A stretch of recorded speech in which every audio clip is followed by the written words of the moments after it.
और आइए, Samajwadi party 1, result पर मत दबा दीजिएगा सर। हाँ, बीएसपी 1, और आइए, रुको आम आदमी पार्टी 1, और आइए, बीएसपी 1, क्या कहता है थोड़ा कम है। बीएसपी 1, आइए आइए भाई, आईएनसी कांग्रेस 1, खाता खुला, आइए, बीएसपी 1 और आइए, आम आदमी पार्टी 1 और आइए, ठीक है, बीएसपी 1, ठीक है, एक और आइए, एक और आइए, आ जाइए। 3000 क्षमता है इसकी वोटिंग मशीन की। ठीक है, और क्षमता 3000 की कैपेसिटी है। हाँ। आ जाइए, आप यहाँ दवाइए, आप दवाइए, बीएसपी 1 और किसी को वोट दीजिए, अभी समय है, चलिए, बीएसपी 1 और दवाइए, बीजेपी को 1 और वोट मिला, और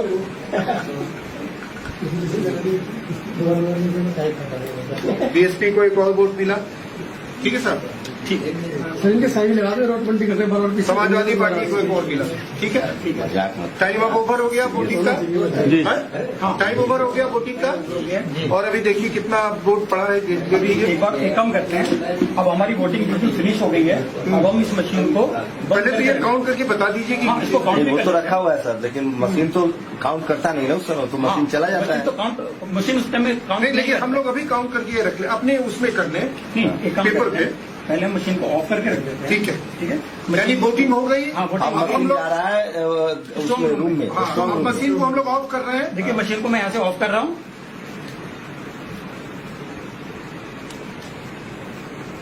मशीन ऑफ हो गई। अब मैं इसकी बैटरी भी निकाल रहा हूँ। इसकी बैटरी भी निकाल रहे हैं, पूरी तरह से ऑफ कर रहे हैं इसको। निकालिए, मैंने इसकी बैटरी भी निकाल दी है। बैटरी भी निकाल दी। अब ये स्ट्रांग रूम में जाने के लिए बिल्कुल तैयार। अब स्ट्रांग रूम में इसको ले गए, स्ट्रांग रूम में चला गया। अब हम वीवीपैट की पर्ची को निकाल लेंगे। हाँ, वीवीपैट की पर्ची को गिन लीजिए। ये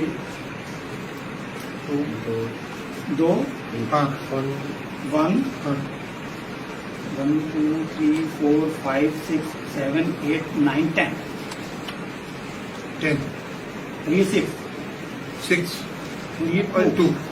ये हमारा रिजल्ट ये ठीक है, ठीक। तो ठीक है, अब हमारा जो है टोटल वोट पड़े। अच्छा टोटल वोट देख लेते हैं। 2 3 13 19 2 21 टोटल 21 वोट पड़े हैं। टोटल 21 वोट में इन पार्टियों को मिला है। ठीक, एक नोटा रखते तो और अच्छा होता। नोटा तो ठीक है। तो ठीक है, आज काउंटिंग वाला डे है। हाँ, तो ये जो प्रिसाइडिंग ऑफिसर, जो भी काउंटिंग ऑफिसर होते हैं वहाँ पे, वो मशीन को दोबारा स्टार्ट करते हैं। तो हमें इसमें बैटरी दोबारा लगा, बैटरी वहाँ नया लगाया जाता है या वाला बैटरी रहता है? बैटरी उसमें इनबिल्ड लगी हुई होती है। बैटरी पहले बैटरी इनबिल्ड होती है। कितनी लाइफ होती होगी उस बैटरी की? क्योंकि बैटरी वाला भी सवाल आया था कि हाँ, कुछ बैटरी 90%, 1.5 महीना बाद भी बैटरी 99% चार्ज। हाँ 90-99% चार्जिंग। ऐसा बैटरी तो मोबाइल फोन में लगाओ। हाँ, ठीक है, तभी हमने पावर ऑन कर दिया है। मशीन बूट हो रही है, बूट होने में थोड़ा टाइम लगा होती है।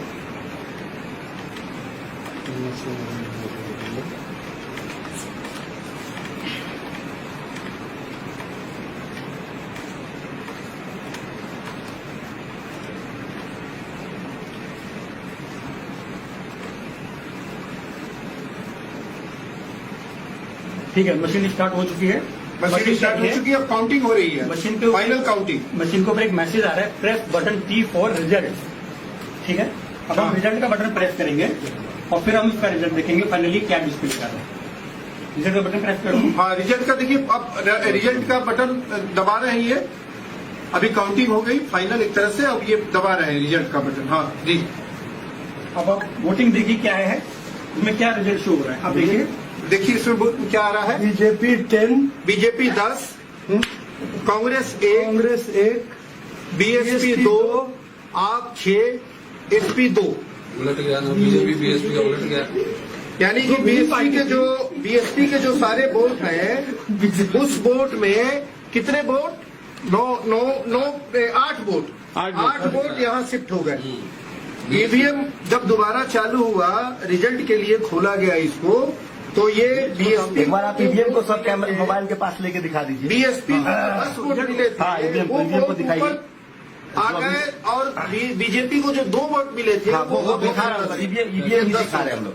ये देखिए, जब ईवीएम खुला है तो वीवीपैट में एक सेकंड सर, सामने और तक क्लोज लाइए। और क्लोज। ये देखिए, जब वोटिंग हुई थी, वीवीपैट का पहले रिजल्ट दिखा दे रहे हैं।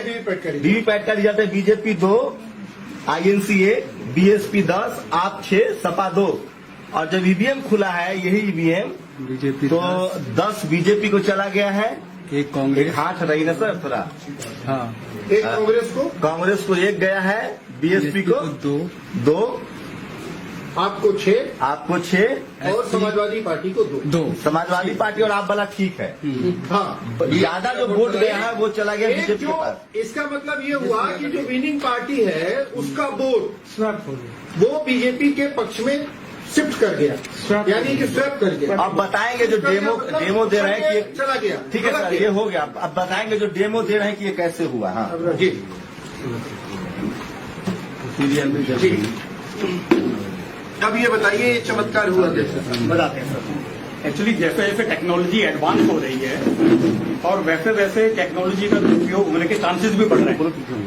अगर टेक्नोलॉजी एक अच्छी चीज के लिए बनी है तो उसका दुरुपयोग इतनी बुरी तरीके से हो सकता है कि वो डिस्ट्रक्टिव हो सकता है। जैसे फॉर एग्जांपल, अगर हम परमाणु ऊर्जा का देखें, अगर हम परमाणु ऊर्जा का यूज करें तो उसका एटम बम भी बन सकता है और उसका पावर न्यूक्लियर रिएक्टर भी बन सकता है। तो जैसे जैसे टेक्नोलॉजी एडवांस होती जा रही है, वैसे वैसे इस टेक्नोलॉजी के अंदर तो फ्रॉड के जो चांसेस हैं वो इतने ज्यादा सीवियर और इतने ज्यादा खतरनाक है कि आम आदमी उसको नहीं पहचान पाएगा किसी भी कंडीशन में। इलेक्शन कमीशन जो कहता है कि उनकी जो मशीन है कि वो मशीन हैक नहीं हो सकती, कहने मात्र से ये चीज प्रूव नहीं हो सकती है कि अगर कोई व्यक्ति कोई व्यक्ति विशेष या कोई संगठन को ये बोल सकता है कि इलेक्ट्रॉनिक की जो चीज है वो बायस्ड नैस तरीके से काम नहीं कर सकती, ये बात कथन बिल्कुल सत्य नहीं है। अगर हम इलेक्ट्रॉनिक को टेक्नोलॉजी करते हैं वो बात वो बिल्कुल अवैज्ञानिक है, क्योंकि जो इलेक्ट्रॉनिक्स का जो डिवाइस होता है उसके अंदर जो कंपोनेंट्स होते हैं, हम उसको किसी भी तरीके से सॉफ्टवेयर के थ्रू या फिर हार्ड कोड करके हम उसको किसी भी तरीके से अपने मन मर्जी के अकॉर्डिंग उससे काम करा सकते हैं। वही काम मैंने छोटी सी मशीन के अंदर किया। एक्चुअली मैं वैज्ञानिक हूँ, मेरे को इलेक्शन वगैरह से कोई लेना देना नहीं है, लेकिन जब इलेक्शन के अंदर जब टेक्नोलॉजी घुस गई है तो हम लोगों के भी कान खड़े हो गए कि भाई जब इलेक्शन में टेक्नोलॉजी घुस गई है और टेक्नोलॉजी का इस तरीके से दुरुपयोग हो सकता है, मैं ये नहीं कह रहा हूं कि दुरुपयोग हुआ है, लेकिन दुरुपयोग होने के पूरे चांसेस होते हैं। इलेक्शन कमीशन कहता है कि जो उनकी वोटिंग मशीन है उसके अंदर RTC होता है। RTC का मतलब होता है रियल टाइम क्लॉक। जो रियल टाइम क्लॉक होता है वो मशीन के अंदर एक क्लॉक चलती रहती है, जो आपके मोबाइल फोन में जो टाइम आता है वो बिल्कुल सेम टाइम हमारे इस वोटिंग मशीन के अंदर भी चलता रहता है। इससे मशीन ये डिसीजन ले सकती है कि कब तो मॉक टेस्ट हो रहा है और कब फाइनल वोटिंग हो रही है। इस मशीन के अंदर जो लॉजिक चल रहा है वो यही है कि पहले इस मशीन को पता हो जाता है कि अभी वोटिंग का टाइम नहीं है, अभी मॉक चल रहा है, मेरे को बिल्कुल ठीक काम करना है, तो मशीन आपको बिल्कुल ठीक काम करके दिखाएगी। अगर आप इसके ऊपर 10 मॉक करा दीजिए, 50 मॉक करा दीजिए, वो बिल्कुल ठीक आपको रिजल्ट दिखाएगी। और जैसा हम बटन दबा रहे थे तो वोटर को दिख रहा था कि उसका वोट बिल्कुल सही दिशा पे जा रहा है, क्योंकि हम जिस पार्टी का बटन दबा रहे थे वही पार्टी का इसमें वोटिंग जो डिस्प्ले दिख रहा था वो दिख रहा था। और जब हमने मॉक का रिजल्ट देखा वो भी बिल्कुल ठीक आ रहा था।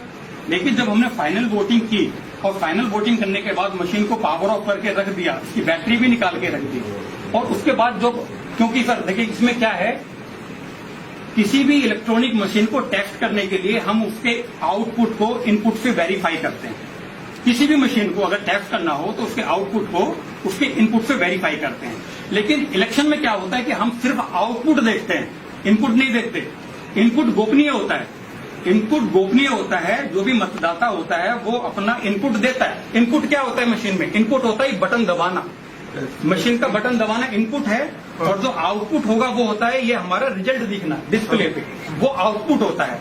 दुर्भाग्यवश जो हमारा मतदान जो होता है उसमें हम सिर्फ आउटपुट देखते हैं, इनपुट को कोई नहीं देख सकता क्योंकि वो गोपनीय होता है। और गोपनीय होने के कारण हम इसको किसी भी एंगल से वेरीफाई नहीं कर पाएंगे। इसको वेरीफाई कब कर सकते हैं?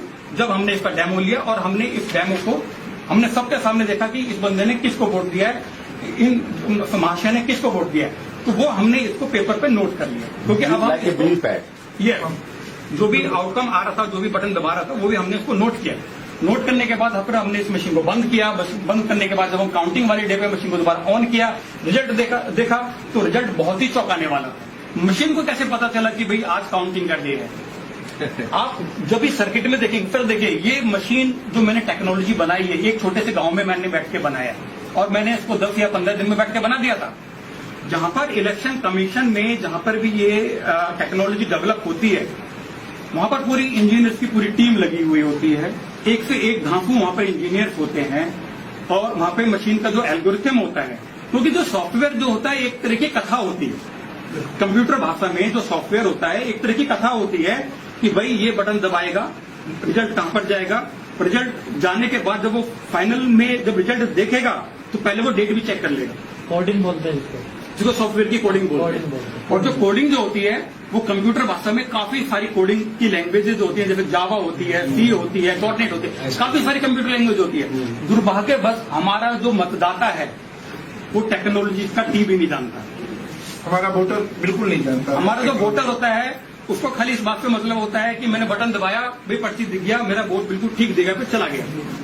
लेकिन फाइनली वो वोट कहां पर जाके स्टोर होता है मेमोरी के अंदर, उसको वो कोई नहीं देख सकता। और दूसरी बड़ी बात, ये जो इलेक्ट्रिक वोटिंग मशीन होती है, जो इसका डेटा होता है वो डिजिटल डेटा होता है।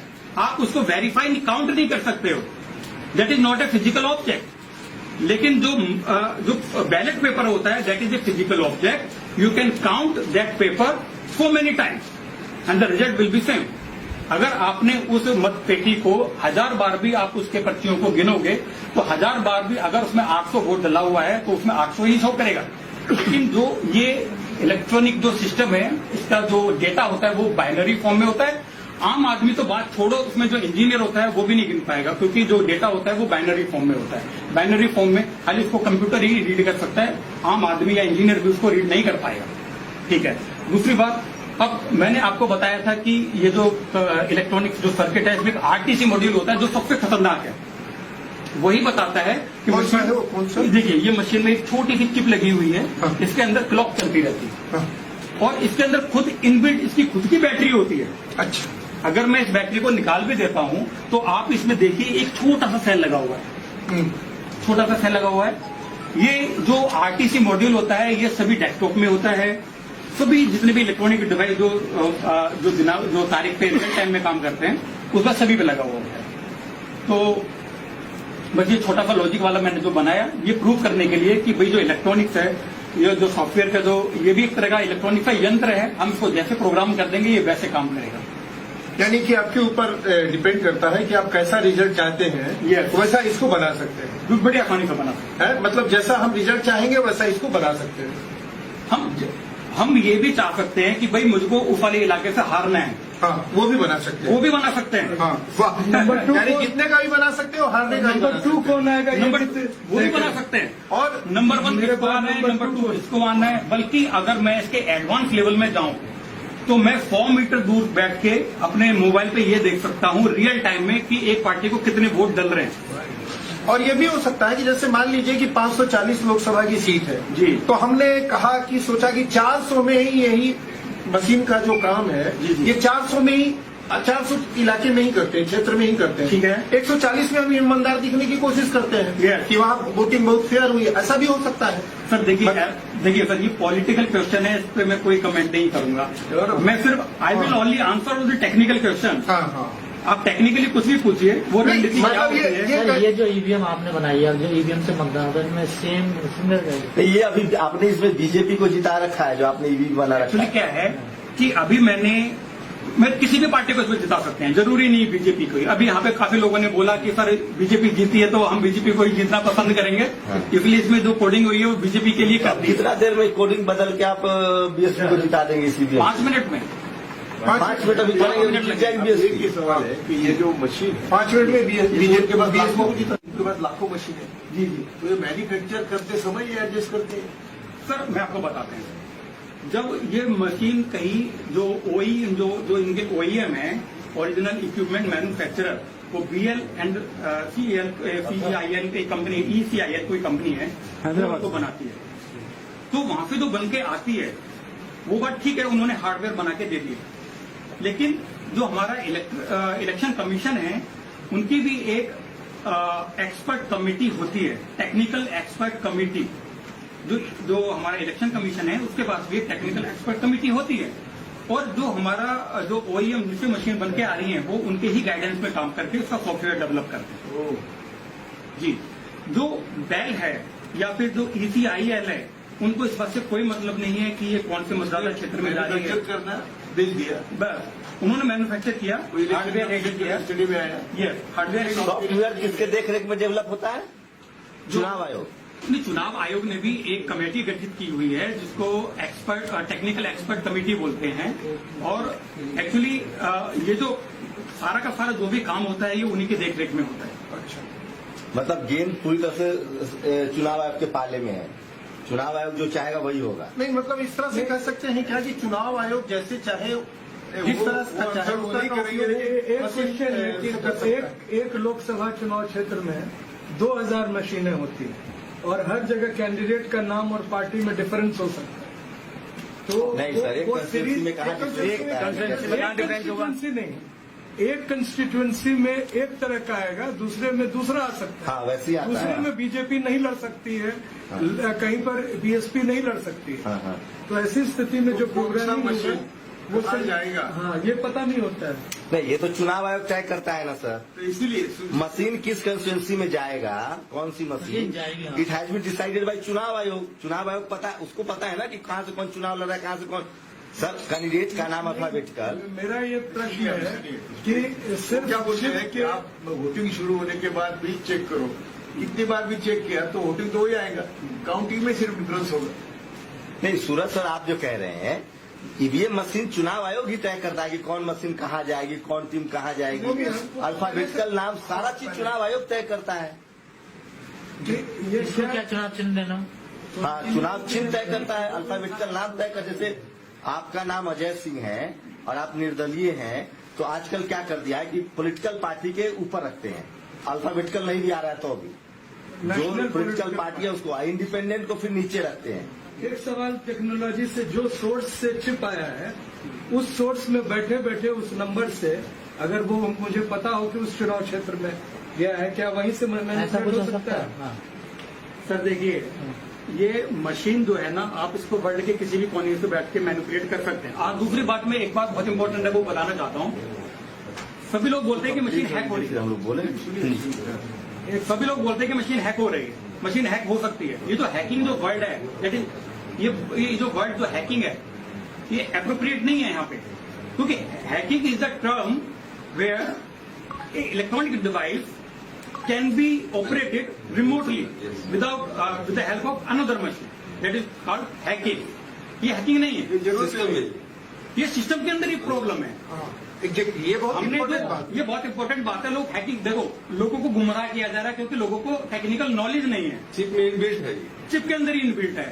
हमने मशीन को ही ऐसे डेवलप किया है कि भैया टाइम के हिसाब से काम कर सकती है, तो हमें हैकिंग। मान लीजिए मैं चुनाव आयोग का प्रमुख हूँ, मैं अपने हिसाब से अपने इंजीनियर को कहूंगा कि मुझे इस पार्टी के फेवर में ऐसा चिप डेवलप करके, सॉफ्टवेयर डेवलप करके दे दो, वो दे देगा। जो डेवलप कर रहा है, मान लीजिए कल मेरी सरकार हो जाए, लेकिन वो ये भी बोलेगा कि अगर मॉक में अगर गलती पकड़ी गई तो मैं तेरे को, हाँ तो मैं इंजीनियर बोलेगा सर आप चिंता मत करो, मैं ऐसा मशीन बनाऊंगा कि मॉक में क्या आप 50 भी मॉक इस पे दे दोगे, मशीन बिल्कुल ठीक काम करेगी।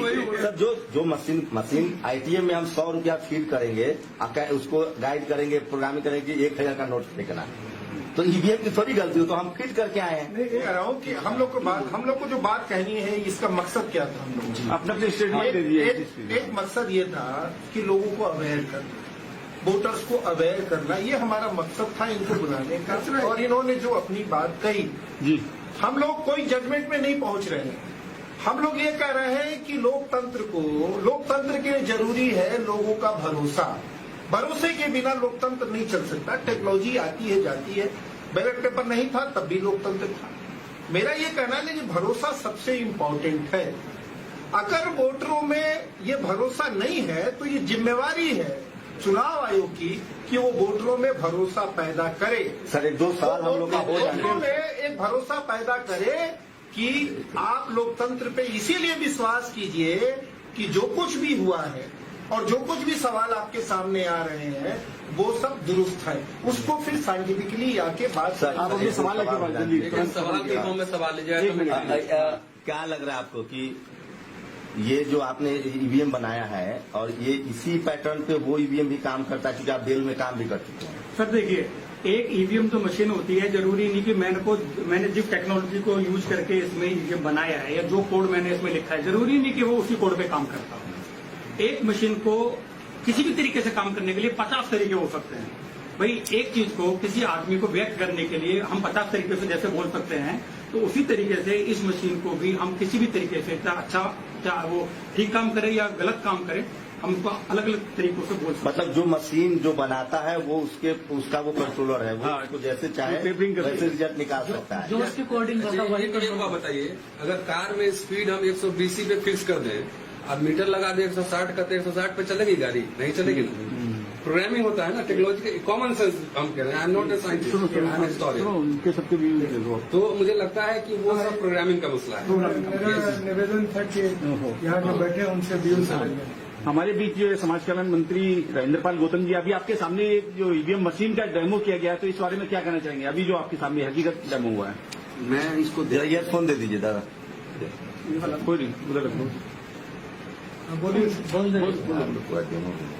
मैं सच में इससे बहुत ज्यादा चिंतित हूँ। हम लोग बार बार कह रहे हैं कि ईवीएम में गड़बड़ हो सकती है जी। सौरभ भारद्वाज जी ने विधानसभा के अंदर बाकायदा करके दिखाया और आज आपने भी इसको करके दिखाया। मैं ये कहना चाहता हूँ कि एक आम व्यक्ति को प्रजातंत्र में कम से कम ये भरोसा देने की जिम्मेदारी इलेक्शन कमीशन ऑफ इंडिया की है कि उसको ये भरोसा होना चाहिए वो जिस भी पार्टी को वोट देना चाहता है उसका वोट उसी पार्टी को जा रहा है।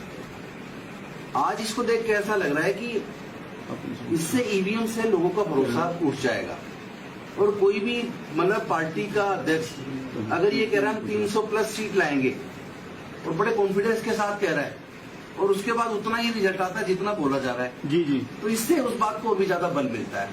और तीसरा बल इसलिए भी मिलता है, जब भी चुनाव होते आए हैं, रिजल्ट आने के बाद देश में एक अजीब खुशी का माहौल होता है। इस बार पहली बार ऐसा हुआ है कि देश में रिजल्ट आने के बाद मातम सा देखने को मिल रहा है, लोगों के चेहरे पे कोई खुशी नहीं है। और तो और जिस पार्टी ने चुनाव जीता है उस पार्टी के चेहरे पे भी वो खुशी नजर नहीं आ रही है। तो इससे संदेह पैदा हो रहा है। हम माननीय इलेक्शन कमीशन ऑफ इंडिया से निवेदन करना चाहते हैं कि आप जनता का भरोसा वापस लाइए। जनता का भरोसा इससे उठ रहा है ईवीएम से, आप बैलेट पेपर वापस लाइए और आगे के भविष्य के चुनाव बैलेट पेपर से कराइए। क्योंकि जो भारत से कई गुना ज्यादा डेवलप्ड कंट्रीज हैं जिन्होंने इस तरह की मशीनों को बनाया है, वो भी इन ईवीएम पे भरोसा नहीं करते। उन्होंने अपनी ईवीएम को हटा के बैलेट पेपर को वहां पे वापस लेके आए हैं। और यहाँ तक कि जर्मनी में तो केवल 2 वोटर कोड गए और 2 वोटर को भी भरोसा वापस देने के लिए उन्होंने बैलेट पेपर वहां कंपलसरी कर दिया और ईवीएम को हटा दिया। लेकिन मंत्री जी 8 तारीख को हम लोग एक सांकेतिक कैंडल मार्च निकाल रहे हैं दिल्ली यूनिवर्सिटी के अंदर शाम को लगभग 6 बजे। और बाकी पूरे देश में हमने सबसे आह्वान किया है कि सब लोग अपने अपने बैनर तले अपनी बैनर के माध्यम से इसी तरह कैंडल मार्च निकालें, ताकि कम से कम एक आवाज बुलंद हो और इलेक्शन कमीशन के कानून तक ये बात पहुंचे कि देश में जनता प्रजातंत्र के अंदर आज ईवीएम पे भरोसा नहीं कर रही है और उन्हें ये विश्वास नहीं हो रहा है कि वो जिस जहां वोट देना चाहते हैं वहां वोट जा रहा है। इसलिए ये आपकी जिम्मेदारी है, आप उनके विश्वास को वापस लौटाइए और उसको बैलेट पेपर से भविष्य के सारे चुनाव करवाइए। जस्टिस पाटिल साहब, आप क्या कहना चाहेंगे? 2010 में ये तो सर अभी करंट अफेयर्स की बात करें, अभी आपसे ये बोल रहा हूँ कि ये मशीन मैनेज होता है, इसकी खोज 2010 से मोदी कर रहे हैं। उन्होंने अनुपम सराफ और नलपत उनको एडवाइजर करके बुलाया था और उन्होंने खुद लिखा है कि हम गए, हमने बताया जैसा आपने अभी बताया वैसा उन्होंने बताया। वो तो सराफ मुझे मेरे सामने आपका आधार कार्ड भी बदल सकता है, बदल देता है हमको पुणे में। वो गए थे, उन्होंने सलाह लिया, यानी मालूम हुआ कि पानी मैनेज होता है, उसके बाद सुब्रमण्यम स्वामी बोलता है 2014 में कि मशीन तो मैनेज हुआ है, लेकिन वो मोदी की वेव थी, उस मशीन से टिकट आई, ये ऐसे वो सुब्रमण्यम स्वामी और मैं खुद भी पिटिशनर था सुप्रीम कोर्ट में, मैंने भी पिटिशन किया था सुप्रीम कोर्ट। सुब्रमण्यम स्वामी का अलग था, मेरा अलग था, और तब सुप्रीम कोर्ट ने खुद ऑब्जर्व किया है कि ये पिटिशन, ये मशीन रिलायबल नहीं है, and therefore it should be verified. वो जो वोट करता है उसको मालूम होना चाहिए कि हम किसको वोट दिया, इसलिए वो वीवीपीएटी की करतूत करने को सुप्रीम कोर्ट ने ऑर्डर दिया था। इलेक्शन कमीशन ने खुद प्राइम मिनिस्टर को लिखने के बावजूद भी इसके लिए पैसे नहीं मिले, बाद में जब मिले तो अभी आप देख रहे हैं कि नाम भी आता है तो भी वोट दूसरे को जाता है। और ये मध्य प्रदेश के एक कलेक्टर ने दिखाया था टीवी पर कि देखो वीवीपैट भी है, वीवीपैट बटन दबाया, वीवीपैट आ गया, वो दूसरे का आता है। ये नहीं, दूसरे वीवीपैट अपने हाथ में है, उसका बीजेपी को वोट गया, लेकिन जाता है दूसरे को, ये दिखाया उधर मध्य प्रदेश में भी। तो इसका मतलब ऐसा है। दूसरी बात, तीसरी बात कि दुनिया में कोई भी ऐसा नहीं कहता कि ईवीएम डिपेंडेबल है। 191 कंट्रीज में सिर्फ 18 कंट्रीज ने ईवीएम को एक्सेप्ट किया है, जिन्होंने मैन्युफैक्चर किया उन्होंने भी नहीं कभी इसका इस्तेमाल किया। तो इसका मतलब क्या है कि मशीन मैनेज होता है। और हम थोड़े आगे जाके कहते हैं कि मैं जस्टिस कृष्णायर और जस्टिस सावंत का शिष्य हूँ, उन्होंने वहां जाके इन्वेस्टिगेशन किया था। 5 साल में जितना मोदी ने झूठ किया है, 10 साल में वहां और 5 साल में यहाँ, तो ये मशीन जब मैनेज होता है तो मोदी शाह जैसे आदमी मशीन की पूजा करेंगे या मैनेज करेंगे? तो मैनेज तो किया है, इसलिए हम कहते हैं कि ये इलेक्शन नहीं है, ये फक्त ईवीएम सरकार है, ये चुनी हुई सरकार नहीं है। आपका क्या आंदोलन है इस मशीन को लेकर? हम सामने शुरू किया है, आंदोलन शुरू किया हमने 30 मई से 30 मई से, और मुंबई में किया। 8 जून को हम सब देश भर में कैंडल मार्च में भाग लेने वाले हैं। और कल भी मैं ईवीएम के खिलाफ में हरियाणा में जा रहा हूँ। हरियाणा में हमने मीटिंग रखी है कल, मैं देश भर में मीटिंग ले रहा हूँ। ये जो आपका जो कहना है कि हम क्यों कर रहे हैं, हमको मालूम है कि हमारे शत्रु इतना बलाढ्य है, तो भी हमको लड़ना तो हमारा काम है। जब मैंने मोदी चुन के आया तो मैंने लिखा है मेरे फेसबुक पर कि मेरे जैसे संघर्ष करने वाले को ये काम करने की संधि है। हम हमारा संघर्ष में जीवन है, इसलिए हम काम करते हैं, ना हमको किसी को दिखाना है।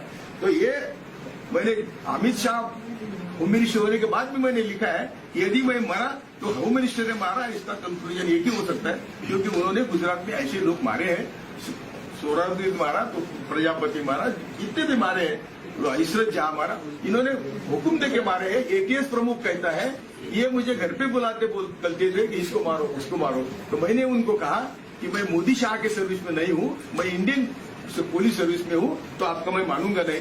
यहां तक इनकी जो हत्या है, जिस हद तक जाने वाले लोग हैं, ये सत्ता पर बैठ के क्या करेंगे? तो मशीन मैनेज हुए, ये हमारा कहना है। इसके पीछे एक इम्पोर्टेंट पॉइंट है जो हाईलाइट करना चाह रहे थे, जिसका प्रोटेस्ट 8 जून को हम लोगों ने रखा है। पॉइंट ये है कि 21वीं सदी की बूथ कैप्चरिंग है, कि 20th सेंचुरी में बूथ कैप्चर करते थे लोग, और खास तौर से वैसे समय में कि जबकि दलित बहुजन थोड़ा सा वोट देने के लिए कोशिश कर रहे थे। जब से इनमें चेतना जगी है कि भाई ईवीएम की लीला तभी शुरू हुई है, जब से यहाँ के मासेस, जो दलित, बैकवर्ड्स, ट्राइबल्स, विमेन, माइनॉरिटीज के लोग बूथ पर जाके पहरुआ की तरह अपने वोट डालने के लिए जब सचेत हुए हैं, तभी से ईवीएम लीला शुरू हुई है। इसलिए इस बात को समझना है कि ये बूथ, ये वोट की पूरी लूट है एक तरीके से।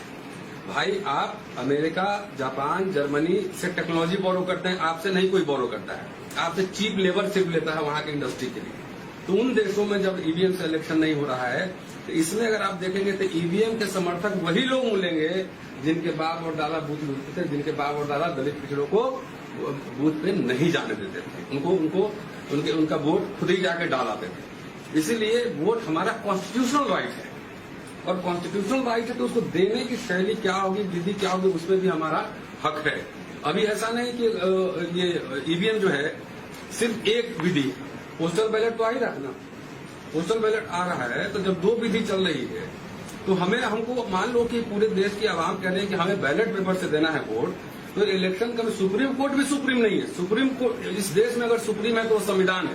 जब संविधान में कहीं प्रावधान था कि ईवीएम से चुनाव होगा, एक आदमी एक वोट सबसे बड़ा अधिकार था, तो जो सबसे बड़ा कॉन्स्टिट्यूशनल राइट है उसकी डकैती हो रही है, ऐसा हम लोग को लगता है। इसलिए इसके खिलाफ संविधान बचाओ संघर्ष समिति 8 जून को आपके माध्यम से देश के तमाम संगठन, इस आंदोलन पे किसी व्यक्ति किसी संगठन का कॉपीराइट नहीं है। जहां जो है अपने शहर कस्बे के प्रमुख केंद्रों पे जाएं, वहां पे 10 लोग, 20 लोग, 50 लोग, 100 लोग, 500 लोग कैंडल लाइट लेके बैन ईवीएम प्रोटेस्ट वहां दर्ज करें। अपने वोट की सुरक्षा की करते रही कोई बीजेपी एक और आइए, समाजवादी पार्टी एक, रिजल्ट पर मत दबा दीजिएगा सर। बीएसपी एक और आइए, आम आदमी पार्टी एक और आइए, बीएसपी एक, बीएसपी एक, आइए आइए भाई, आईएनसी कांग्रेस एक, खाता खुला, आइए, बीएसपी एक और आइए, आम आदमी पार्टी एक और आइए, बीएसपी एक, ठीक है, एक और आइए, एक और आइए, आ जाइए। 3000 आम आदमी क्षमता है पार्टी इसकी वोटिंग मशीन की, ठीक है, बहुत क्षमता। 3000 की कैपेसिटी है। आ जाइए आप यहाँ दवाइए, आप दवाइए। बीएसपी एक और किसी को वोट कहा दीजिए, अभी समय है, चलिए बीएसपी एक और दवाइए। बीजेपी को एक और वोट मिला और